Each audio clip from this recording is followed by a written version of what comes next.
গুণিতক ও গুণনীয়ক। গুণিতক কোনো সংখ্যাকে অন্য যে কোনো সংখ্যা দিয়ে গুণ করলে যে গুণফল পাওয়া যায় সেই গুণফলকেই ওই সংখ্যাটির গুণিতক বলা হয়।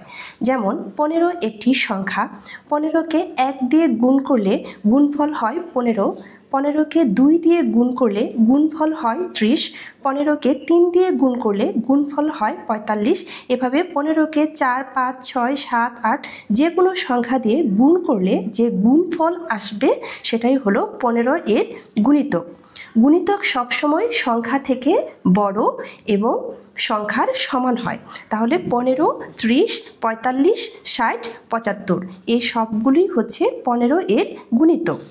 গুণনীয়ক কোনো সংখ্যাকে অন্য যে সমস্ত সংখ্যা দিয়ে ভাগ করলে কোনো ভাগশেষ থাকে না সেই সংখ্যাগুলিকে ওই নির্দিষ্ট সংখ্যার গুণনীয়ক বলা হয়।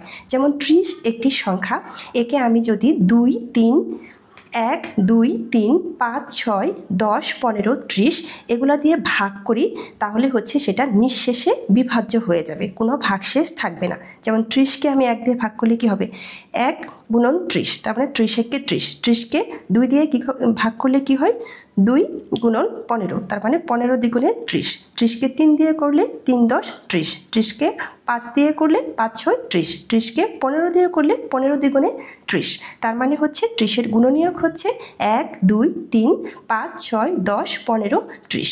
গুণনীয়ক সবসময় সংখ্যা থেকে ছোট এবং সংখ্যাটির সমান হয়। যেমন 5 এর গুণিতক তাহলে কি হবে, 5কে 1 2 3 4 5 6 এরকম সংখ্যাগুলো দিয়ে গুণ করে যে গুণফলগুলো আসছে, এই যে 5 10 15 20 25 30 35 40 45 এই সবগুলি হচ্ছে 5 এর গুণিতক। আর যদি বলি 5 এর উৎপাদক বা গুণনীয়ক কি, তাহলে শুধুমাত্র আসবে 1 এবং 5, কারণ 5কে শুধুমাত্র 1 এবং 5 দিয়ে ভাগ করা যায়। তাহলে 1 আর 5 হচ্ছে 5 এর উৎপাদক, অর্থাৎ 5 এর মাত্র 2টি উৎপাদক থাকবে।